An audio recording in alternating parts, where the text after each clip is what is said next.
일본에 가가와 도요히코라고 하는 아주 유명한 성자가 있었습니다.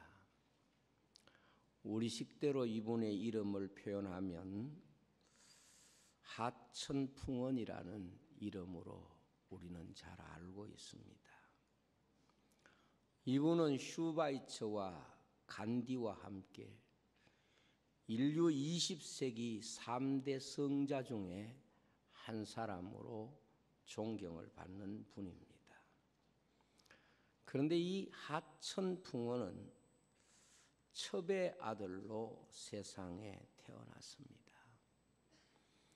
당시 상황으로 볼 때에 가장 멸시받는 그런 신분으로 세상에 태어난 겁니다. 본처의 자녀들과 한 집에서 자라면서 너무도 심각한 모욕과 구박과 학대를 받으면서 자랐습니다. 그는 자라면서 자기 자신이 사람으로서 받을 수 있는 사랑을 전혀 받을 수 없는 신분이라는 것을 늘 확인해야 했었습니다. 그런데 그가 12살 때에 길 모퉁이에 서 있는데 구세군이 나팔을 불면서 노방전도를 하며 지나갔습니다. 그들이 노방전도하는 내용이 뭔가 하면 하나님을 믿으세요. 예수님을 믿으세요. 예수님은 여러분을 사랑하십니다. 이런 구호를 외치며 지나갑니다. 어린 소년은 예수님은 여러분을 사랑하십니다. 이 말에 자신의 마음이 굉장히 큰 울림이 됐습니다. 왜냐하면 태어나서 한 번도 사랑이라고 받아본 적이 없다고 생각하는 자신이었기 때문에 이 어린 소년은 가까이 따라가서 이렇게 물었습니다. 하나님께서는 첩의 자식도 사랑합니까? 이때 전도자가 그에게 말하기를 하나님은 감옥에 있는 흉악한 죄수까지도 사랑합니다. 내가 예수를 믿으면 예수님이 나를 사랑하실까요? 당연히 주님은 당신을 위하여 십자가에 죽은 것처럼 당신을 진실로 사랑하십니다. 이때 하천풍원은 그 대열에 따라 나섰고 예수 그리스도를 믿게 되고 그 믿음이 그의 인생과 역사를 바꾸는 놀라운 출발점이 됐습니다. 그는 항상 사람들에게 이렇게 자신을 소개했습니다. 나는 첩의 아들이 아니라 하나님의 아들입니다. 나는 천대받는 서자가 아니라 사랑받는 하나님의 아들이 되었습니다. 그것을 깨닫는 순간 그의 삶은 완전히 바뀌게 되고 그의 삶은 하나님이 주시는 기쁨으로 충만하게 된 것입니다. 그의 그 위대한 삶은 내가 사랑받고 있다는 것과 자신이 누구를 사랑할 수 있다는 것을 깨닫게 되었을 때에 그전에 하천풍원이 아니라 예수 안에서 전혀 새로운 한 인생으로 삶을 출발하게 된 것입니다. 사람에게 삶의 가장 위대한 인식은 내가 누구의 사랑을 받고 있다는 믿음과 내가 누구를 사랑하고 있다는 확신이 주는 이 놀라운 영적인 체험입니다. 바꾸어 말하면 사랑에 대한 인식이 인생의 영적 전환점과 같은 것입니다. 그런데 세상에서 많은 사람들이 사랑받기를 원하고 사랑하기를 원하지만 무엇이 사랑받는 것이며 무엇이 사랑하는 것인가, 이 부분에 대하여 사람들이 생각하는 너무도 많은 오해들이 있습니다. 성경에 보면은 사랑의 이야기가 무엇인가, 이 사랑의 이야기를 다른 이야기로 묘사하고 있는 것이 바로 희생이라고 하는 이야기입니다. 성경에서 사랑의 이야기는 가장 그 중심에 희생의 이야기가 뿌리가 되고 있습니다. 십자가는 하나님의 사랑을 우리에게 표현하는 가장 중요한 하나님의 사랑의 핵심이지만 그 십자가의 이야기를 겉으로 볼 때는 희생의 이야기를 말하는 것입니다. 말세의 사람들이 사랑을 너무도 많이 말하지만은 말세 시대가 사랑이 없는 이유는 희생에 대한 믿음이, 희생에 대한 바른 인식이 사랑 속에서 해석되지 않기 때문에 그렇습니다. 사단은 하나님의 사랑을 평안 가운데서 해석하도록 사람을 미혹합니다. 그래서 예수님을 향해서도 세상 영광을 다 보여주면서 내가 만일 하나님의 아들이거든, 내가 만일 하나님의 아들이거든, 이것을 강조하면서 세상의 배부름과 세상의 영광과 세상의 명예를 취하라고 말합니다. 그러나 주님은 세상 영광을 가지고 하나님의 사랑을 설명하거나 세상 영광을 가지고 하나님의 자녀됨을 증명하는 것이 하나님의 사랑에 대한 해석이 아니라는 것을 처음 사단의 유혹 앞에 사단을 물리치면서 예수님은 십자가를 통하여 이 인류 역사 속에 하나님의 사랑을 설명하고 보여주신 분이십니다. 적어도 사람이 자기 삶에서 사랑에 대한 평가를 하려면 반드시 그 사랑의 이야기가 희생의 이야기로 바꾸어져서 해석되고 설명되어져야 되는 것입니다. 내가 누구를 사랑한다고 말할 때에 다른 말로 하면 내가 그를 위하여 희생할 수 있느냐 하는 것입니다. 내가 누구를 사랑한다고 말하는 것은 다르게 표현하면 내가 그를 위하여 희생하고 있다 하는 것과 같습니다. 복음이란 사랑의 이야기이기도 하지만 다른 면으로 보면 희생의 이야기를 말하는 것입니다.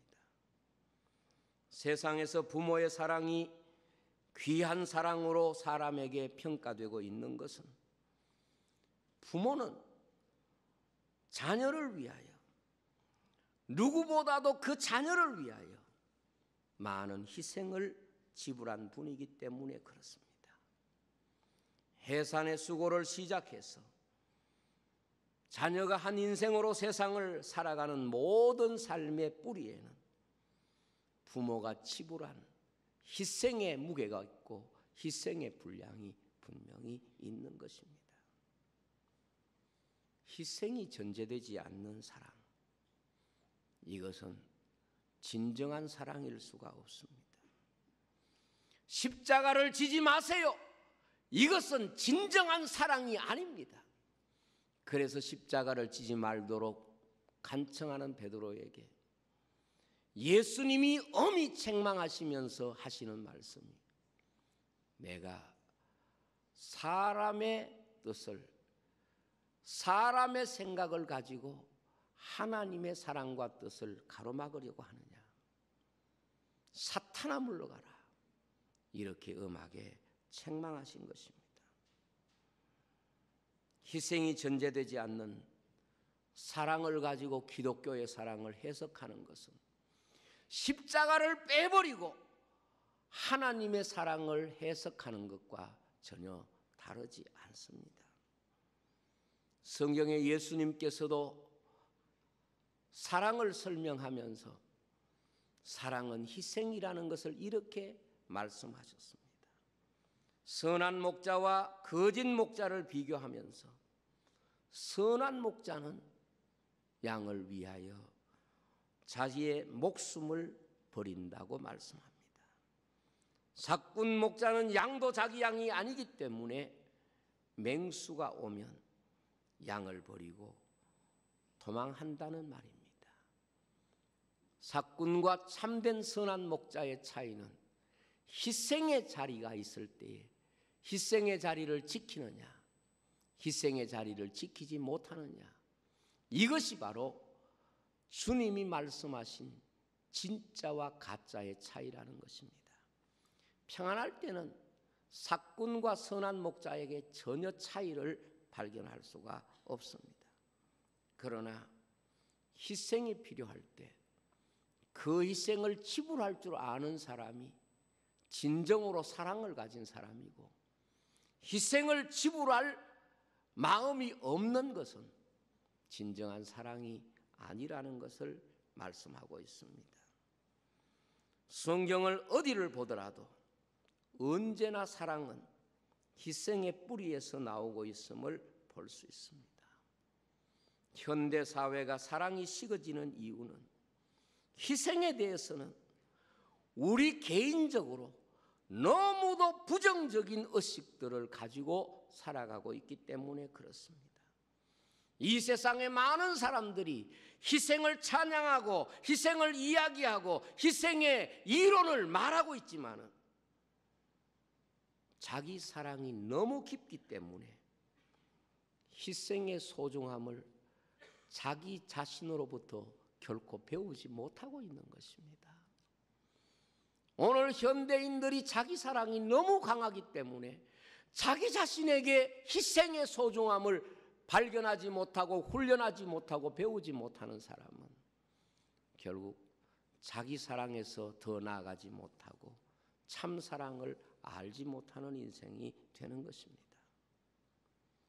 예수님이 세상에 계실 때에 사랑을 받으실 수 있는 모든 조건을 다 가지고 계셨습니다. 정말 예수님은 이 세상에 오셔서 모든 사람이 사랑할 만한 조건들이 다 있었습니다. 사람들이 예수님을 사랑하고 싶어 했고, 사랑받을 수 있는 능력이 있고, 사람들이 예수님과 함께 하기를 원했습니다. 그러나 주님은 진정 하나님의 사랑을 우리에게 주시기 위해서 자신이 희생의 자리에 들어가셨음을 우리에게 보여줍니다. 복음서가 우리에게 가르치는 가장 중요한 메시지가 무엇입니까? 하나님이 예수 그리스도를 통하여 사랑을 확정하셨다고 말씀하셨는데, 하나님이 그 아들을 주시고 십자가에서 죽으심으로 우리에 대한 하나님의 사랑을 구체적으로 보여주셨다는 말씀과 같습니다.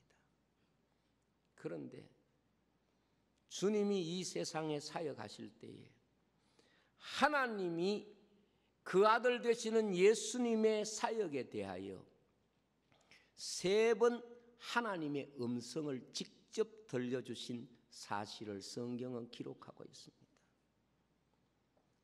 하나님이 다른 사람이 아니라, 어떤 환경이 아니라 하늘에서 직접 예수님을 향하여 하나님의 음성을 들려주신 내용이 뭔가 하면, 이는 내 사랑하는 아들이요 내 기뻐하는 자라 하는 말씀입니다.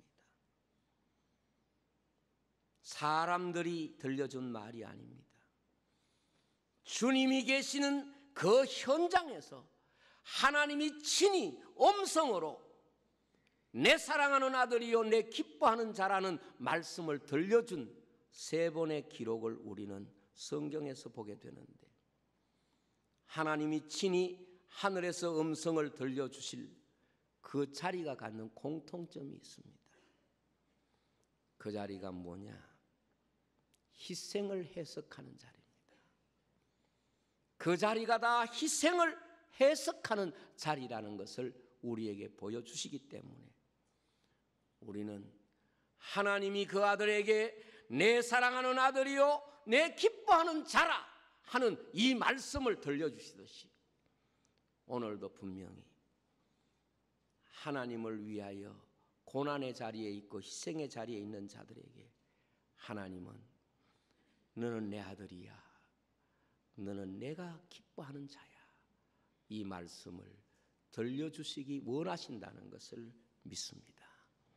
첫째로 오늘 말씀에 예수님이 세례를 받고 올라오실 때에 하늘에서 너는 내 사랑하는 아들이요 내 기뻐하는 자라는 말씀을 하나님이 친히 들려주셨습니다. 우리는 이 말씀이 마태복음 3장 마지막 부분에 나오는 말씀으로 마태복음 4장과 연결된 말씀이라는 것을 성경을 통해서 확인할 수가 있습니다. 이 말씀이 하늘에서 들려질 때의 상황이 무엇인고 하면 예수님이 공적인 삶을 시작하실 때에 40일을 밤낮으로 금식하기 시작하는 바로 그 시점에 하나님이 세례받고 올라오시는 주님에게 주신 말씀입니다. 마태복음 3장 16절과 4장 2절까지의 말씀을 보면 그것을 확인할 수 있습니다. 예수께서 세례를 받으시고 물에서 올라오실새 하늘이 열리고 하나님의 성령이 비둘기같이 내려 자기 위에 임하심을 보시더니 하늘로부터 소리가 있어 말씀하시되 이는 내 사랑하는 아들이요 내 기뻐하는 자라 하시니라. 그 뒤에 1절 시작이 중요합니다. 우리 한번 따라합시다. 그때에. 그러니까 하나님이 내 사랑하는 아들이요 내 기뻐하는 자라 말씀하신 바로 그 말씀이 들리고 난 그때에 예수께서 성령에게 이끌려 마귀에게 시험을 받으러 광야로 가서 40일을 밤낮으로 금식하신 후에 줄이신지라 그렇게 말했습니다. 주님이 사역을 시작하실 때에 주님의 사역의 첫걸음이 뭔고 하면 광야라고 하는 험한 상황에서 40일을 주야로 금식하면서 사단에게 시험을 받은 일입니다. 주님의 공적인 생에 하늘 영광을 포기하시고 세상에 오셔서 이제 하나님의 아들로 첫걸음을 이 세상에서 사역하시는 그 자리가 광야고 그리고 그 시간이 40일을 줄이신지라 이렇게 말씀하고 있습니다. 그 시간에 하늘에서 하나님이 주님을 향하여 주신 말씀이 내 사랑하는 아들, 내 기뻐하는 자라 하는 음성을 친히 들려주신 것입니다. 오늘 우리가 이 말씀을 보면 하나님의 아들이 하나님의 아들 되시는 예수님이 이 세상 공적 생애에서 광야로 나가 40일을 금식하는 육체적으로 보면 가장 심각한 고난의 자리에 들어가는 그 시간에 하나님이 내 사랑하는 아들이고 내 기뻐하는 자라 그랬습니다. 여러분 40일 금식은 인간이 경험할 수 있는 가장 육체적으로 고통스러운 상황입니다. 광야라고 하는 것은 그 자체가 외면받는 자리고 고통의 자리입니다. 그런데 주님은 고난의 자리, 버려진 자리, 사랑받지 못하는 자리, 외면받는 자리에 나아가서 하나님 앞에 기도할 때에 하나님은 그 40일의 고난을 견딜 수 있는 가장 귀한 약속을 주시고 그 광야에 나가게 하신 것입니다. 그것이 뭔가 하면 너는 내 사랑하는 아들이고 내 기뻐하는 자라 하는 것입니다. 인간 편에서 볼 때도 고난의 자리라고 하는 것은 사람들의 생각에 버려진 자리입니다. 사랑받지 못하는 자리입니다. 외면받는 자리입니다. 그러나 하나님이 인간을 고난의 자리에 둘 때에 언제나 들려주시고 싶은 말씀이 있습니다. 그것이 뭔가 하면 너는 내 사랑하는 아들이고 너는 내가 기뻐하는 자다. 이 믿음 붙잡고 우리가 고난을 이기고 하나님이 내 인생에게 주신 사명을 감당하게 되는 줄로 믿습니다. 그래서 고난의 자리에 있는 사람들에게 주님이 들려주시기를 원하시는 말씀도 바로 이것입니다. 내가 너를 사랑하고 있단다 하는 음성일 것입니다.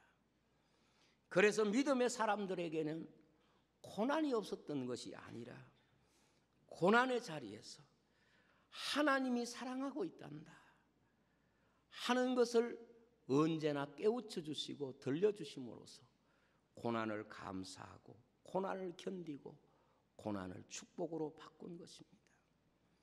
바울도 가시로 인하여 아픔을 당할 때에 기도했더니 하나님의 아들이신 예수님께서 그에게 답하는 것은 너는 잊혀진 자리가 아니라 그 가시는 내가 너를 품고 있는 품과 같은 것이다. 바울과 실라가 매를 맞고 감옥에 들어가서 깊은 밤중에 얼마나 고통스러운 자리입니까? 그러나 그 밤에 옥틀을 움직이고 손발에 착고를 벗으심으로써 너는 내 사랑하는 아들이고 너는 내가 기뻐하는 자라 이것을 들려주신 줄로 믿습니다. 하늘의 음성이 여러 형태로 인간 삶에 나타나실 때에 언제나 하나님의 음성은 그리스도를 위하여 고난받는 자에게 주어지는 약속인 것을 믿습니다. 저는 고난받는 성도가 있다면 여러분들이 친히 하나님 앞에서 그 고난의 자리에서 들어야 되는 것은 이 고난을 없애주세요. 이 고난이 사람들에게 외면받고 있습니다. 그것이 아니라 하나님이 내게 너는 내 사랑하는 아들이고 내가 기뻐하는 자다. 이 소리를 들을 수 있어야 할 줄로 믿습니다. 두 번째로 세 제자를 데리고 변화산에 올라갔을 때에 바로 하나님께서 하늘에서 음성을 주셨습니다. 이는 내 사랑하는 아들이요 내 기뻐하는 자니 너희는 저의 말을 들으라 하는 말씀입니다. 모세와 엘리야가 나타나고 천국을 보여주는 그 자리에 예수님이 모세와 엘리야와 이야기하는 장면이 나옵니다. 무슨 이야기를 했을까요? 예수님과 그 자리에 나타난 모세와 엘리야와 함께 나눈 이야기가 무엇일까요? 누가복음 9장에 그 내용이 나옵니다. 이 말씀을 하신 후 8일쯤 되어 예수께서 베드로와 요한과 야고보를 데리고 기도하시러 산에 올라가사 기도하실 때에 용모가 변화되고 그 옷이 휘어져 광채가 나더라. 문득 두 사람이 예수와 함께 말하니 누굽니까? 두 사람이 지금 두 사람이 예수와 함께 말하니 이는 모세와 엘리야라. 무슨 이야기했습니까? 이야기의 내용이 나옵니다. 영광 중에 나타나서 장차 예수께서 예루살렘에서 별세하실 것을 말할세 그랬습니다. 지금 예수님과 엘리야와 모세가 나눈 대화가 뭔가 하면 장차 예수께서 예루살렘에서 십자가에서 죽으실 것을 이야기하는 겁니다. 베드로와 함께 있는 자들이 깊이 졸다가 온전히 깨어나 예수의 영광과 및 함께 선 두 사람을 보더니 두 사람이 떠날 때 베드로가 예수께 여짜오되 주여 우리가 여기 있는 것이 좋사오니 우리가 초막셋을 짓때 하나는 주를 위하여 하나는 모세를 위하여 하나는 엘리야를 위하여 하사이다 하되 자기가 하는 말을 자기도 알지 못하더라. 이 말할 즈음에 구름이 와서 그들을 덮는지라. 구름 속으로 들어갈 때에 그들이 무서워하더니 35절 구름 속에서 소리가 나서 이르되 이는 나의 아들 이는 나의 아들 곧 택함을 받은 자녀 너희는 그의 말을 들어라 하고 소리가 그치며 오직 예수만 보이더라. 제자들이 잠잠하여 그 본 것을 무엇이든지 그때는 아무에게도 이르지 아니하니라. 그렇게 되어 있습니다. 하늘에서 소리가 들려질 때에 어떤 장면인가 하면 모세와 엘리야가 주님과 대화를 나누시는데 모세와 엘리야가 주님께 드린 내용이 뭔가 하면 장차 예루살렘에서 십자가에서 죽을 것에 대한 이야기를 하는 것입니다. 예수님이 예루살렘에서 죽어야 하는 사실을 메시아이신 예수님을 향하여 모세와 엘리야를 통하여 지금 말씀하고 있는 것입니다. 예수님께 말씀하고 있는 것입니다. 모세와 엘리야가 무엇입니까? 구약의 율법과 선지자, 구약의 말씀을 통칭하는 그런 이름이라고도 볼 수 있습니다. 바꿔 말하면 구약의 모든 말씀은 예수님 하나님의 아들 당신이 십자가에서 죽어야 된다, 이 사실을 가르치는 것입니다. 모세와 엘리야가 구약을 대표하는 율법과 선지자로서 예수님께 말씀하는 것입니다. 이 자리에서 하나님은 제자들에게 하늘나라 천국을 보여주시면서 이는 나의 택함을 받은 자니 너희는 그의 말을 들어라, 그렇게 말씀하고 있습니다. 무슨 말입니까?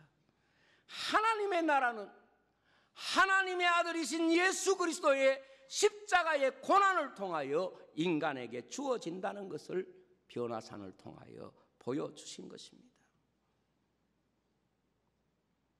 교회가 천국을 바라보는 자리가 무엇입니까? 예수 그리스도의 십자가를 통해서만 보여지는 사실을 말씀하고 있습니다. 구약은 모세와 선지자를 통하여 예수 그리스도를 보여주었고 그 예수 그리스도를 통하여 하나님의 나라가 우리에게 주어진다는 것을 변화산을 통하여 보여주고 있는 것입니다. 오늘 이 말씀이 무엇입니까? 이 땅에서 하나님의 나라를 바라보면서 자기에게 주어진 십자가를 기꺼이 질 줄 아는 사람, 자기에게 주신 주의 고난을 받을 줄 아는 모든 사람에게 하나님의 주시는 약속의 말씀으로 들려지는 것입니다. 바꾸어 말하면 예수 그리스도의 십자가를 믿고 그리스도를 위하여 고난을 받을 줄 아는 그 사람들에게 하나님의 나라를 주신다는 약속을 그렇게 보여주신 줄로 믿습니다. 여러분, 편안한 자리에서 천국을 본 사람이 누가 있습니까? 이 세상에서 세상의 영광과 세상의 모든 것을 누리는 사람에게 천국의 역사가 보여진 적이 있습니까? 성경 가장 마지막 말씀이 계시록이고 계시록은 하나님의 나라를 인간에게 보여주시는 말 그대로 계시입니다. 열어서 보여주는 계시입니다. 그러면 하나님의 나라를 보여준 그 자리가 어떤 자리였느냐? 사도 요한이 밤모섬에 귀양 가서 주님을 생각하고 기도하고 주님의 십자가를 묵상하며 그 고난의 자리에서 인생은 하나님의 나라를 봅니다. 천국의 찬송을 듣습니다. 천국의 구원받은 무리를 바라보는 것입니다. 많은 사람들이 너무도 부자와 나사로에 나오는 부자처럼 살면서 하나님의 나라를 소유하고 있다고 생각합니다. 부자도 세상에 살 때에 그런 생각을 했을런지 모릅니다. 그러나 그리스도의 고난을 자기의 삶에서 해석하지 못하는 사람이 어떻게 하나님의 나라를 그 인생 가운데 수용하고 바라보고 그리고 깨달을 수 있습니까? 저는 우리 성도들이 고난 가운데 살아갈 때에 그 자리가 세상적으로 보면은 불행한 자리인지 모르고 그 고난의 자리는 세상은 안 보여지는 자리고 세상을 보기는 어려운 자리일지 몰라도 그 고난의 자리가 이는 내 사랑하는 아들이요 내 기뻐하는 자라 하나님의 나라를 보여주는 자리가 되는 줄로 믿습니다. 우리 가운데 고난의 자리에 있는 사람들이 있다면 그 자리를 통하여 하나님이 진짜 보여주기를 원하시는 하나님의 나라를 바라볼 수 있기를 바랍니다. 세 번째로 예수님이 십자가에 달리시기 바로 직전에 하늘에서 주신 음성입니다. 주님이 십자가를 앞에 두고 이렇게 하나님께 기도합니다. 아버지여 이때를 면하게 하여 주옵소서. 그러나 내가 이를 위하여 이때 왔나이다. 이렇게 말할 때에 하늘에서 하나님의 음성이 들려옵니다. 내가 이미 영광스럽게 하였고 또 영광스럽게 하리라. 이렇게 말씀을 하셨습니다.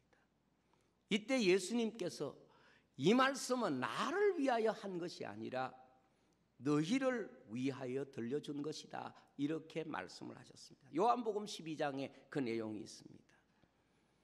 지금 내 마음이 괴로우니 무슨 말 하리요? 아버지여 나를 구원하여 이때를 면하게 하여 주옵소서. 그러나 내가 이를 위하여 이때에 왔나이다. 아버지여 아버지의 이름을 영광스럽게 하옵소서 하시니 이에 하늘에서 소리가 나서 이르되 내가 이미 영광스럽게 하였고 또다시 영광스럽게 하리라 하시니 곁에 서서 들은 무리들은 천둥이 울렸다고 하고 또 어떤 이들은 천사가 그에게 말하였다고도 하니 예수께서 대답하여 이르시되 자 보세요. 이 소리가 난 것은 나를 위한 것이 아니요 너희를 위한 것이니라. 이제 이 세상에 대한 심판이 이르렀으니 이 세상의 임금이 쫓겨나리라. 내가 땅에서 들리면 모든 사람을 내게로 이끌겠노라 하시니 이렇게 말씀하시면 자기가 어떤 죽음으로 죽을 것을 보이심이라 그렇게 말씀했습니다. 무슨 뜻입니까? 주님은 십자가를 앞에 두고 육체로 보면 고난을 피하게 해달라는 기도를 합니다. 그러나 주님은 내가 고난을 피하는 것이 아버지의 뜻이 아니면 그 고난을 기꺼이 받겠습니다. 이렇게 기도할 때 하나님께서 그 주님께 무슨 말씀을 했습니까? 바로 나를 영화롭게 하였다. 그리고 나를 영화롭게 할 것이다. 이렇게 하늘의 음성을 들려주신 것입니다. 이 말씀이 무엇입니까? 하나님께서 이 땅에 교회를 세우실 때에 주님의 고난 위에 교회를 세우신다는 것을 약속하고 있습니다. 주님은 이것은 내게 준 말이 아니라 너희들에게 준 말이라고 하는 것은 주님의 십자가의 고난 위에 주님의 교회가 세워진다는 사실을 주님이 그렇게 말씀하신 것입니다. 여러분, 교회는 세상 영광을 움켜쥐기 위해서 이 땅에 있지 않습니다. 주님의 그 고난을 그 속에 수용하고 그 주님의 고난에 동참하는 것, 이것이 교회고 이것이 주님이 하나님을 영화롭게 하는 듯이 우리도 하나님을 영화롭게 하는 것이라는 것을 천국의 말씀으로 친히 들려주신 것입니다. 그래서 바울은 이렇게 말했습니다. 그리스도의 남은 고난을 내 육체에 채우노라, 그렇게 말했습니다. 하나님의 계획에는 언제나 그 계획을 성취하는 과정에는 고난이 있습니다. 바꾸어 말하면 십자가 없이 하나님의 구원이 인간에게 나타나지 않듯이 한 인생의 삶에도 고난 없는 하나님의 계획은 없습니다. 너무도 안타까운 것은 고난 없는 하나님의 약속을 붙잡고 살기를 원합니다. 이것은 마치 못과 같은 거 하면 넓은 길로 가는데 마지막에 구원의 문으로 들어가고 싶은 것과 같은 것입니다. 우리가 성경에 보면 요셉에게 하나님은 꿈으로 하나님의 계획을 보여주셨습니다. 요셉이 그 꿈을 꾸었지만은 그 꿈을 이루는 과정이 고난에 대한 계획이 있을 것이라고 요셉은 상상도 못합니다. 그러나 하나님의 계획을 이루는 곳에는 고난이라고 하는 과정을 통하여 하나님 앞에 그 하나님의 계시의 약속을 이루어가는 것입니다. 모든 어머니들은 해산의 수고를 압니다. 고난이 없이는 결코 생명을 얻을 수 없다는 것을 압니다. 그래서 저는 가장 슬플 때가 언젠고 생각해 보니까 자기 딸이 해산의 고통을 할 때 엄마가 제일 마음이 아플 것 같아요. 자기 딸이. 왜냐하면 자기가 살아오면서 가장 아팠던 시간이 바로 그 딸에게 나타나는 거예요. 그래도 어떤 부모라도 어떤 엄마라도 야, 자식 놓지 말고 살아, 이렇게 말하지 않습니다. 왜냐하면 그 고난을 통하여 자신이 어머니가 되었듯이 자기의 딸도 그 고난의 과정을 통해서 엄마가 될 수 있다는 것을 알기 때문에 그렇습니다. 그 고난을 피하고 어떻게 자식을 얻는 이 놀라운 그 자리에 자신이 나아갈 수 있겠습니까? 하나님께서 예수님에게 너는 내 사랑하는 아들이다, 하늘에서 직접 음성을 들려주시는 장면을 보면 그리스도의 고난과 영광을 가지고 있다는 것을 오늘 우리는 말씀을 통해서 확인했습니다. 때문에 오늘 우리 교회나 성도들이 주님 때문에 영광을 받고 있을 때가 하나님이 나를 사랑하는 시간이라는 생각을 내려놓아야 합니다. 주님 때문에 우리가 고난받을 때 어쩌면 주님은 우리에게 와서 여러 가지 방법과 사람을 통하여 말씀해 주시지만 그 말씀은 같을 것입니다. 너는 내 사랑하는 아들이다. 너는 내가 기뻐하는 자다. 이렇게 들려주실 줄로 믿습니다. 사람이 먹고 마시고 즐거움을 나누는 자리는 희생 없이도 가능합니다.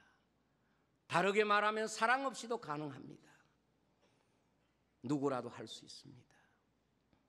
그러나 희생 없이 할 수 없는 것이 바로 사랑입니다. 그래서 하나님은 언제나 믿음의 사람들에게 하나님의 사랑을 듣도록, 하나님의 사랑을 배우도록 우리의 삶에 그리스도의 고난을 해석하는 그런 자리에 우리를 두고 있음을 기억해야 합니다. 하천풍원이 예수 그리스도를 만난 후에 깨달은 것은 자신의 아픔이 자신이 버림을 받았다는 상황이라고 생각했지만 바로 부모까지도 자기를 사랑해 주지 않는 그런 자리에 그 아픔 때문에 하나님이 그를 찾아와서 너는 내 아들이야. 내가 너를 사랑한단다. 그것을 들려주신 것을 깨달은 것입니다. 과거에는 그 인생의 아픔이 하나님의 버리심에 대한 해석을 하고 있었다면 그가 하나님을 만나고 난 이후에 그 자신이 깨달은 것은 그 아픔 때문에 내가 하나님의 아들로 그리고 하나님의 사랑받는 자로 이 세상에 부름을 입었다는 것을 발견한 것입니다. 이것이 바로 십자가의 이야기입니다. 이것이 바로 교회의 이야기입니다. 이것이 바로 복음의 이야기인 것입니다. 기도하겠습니다.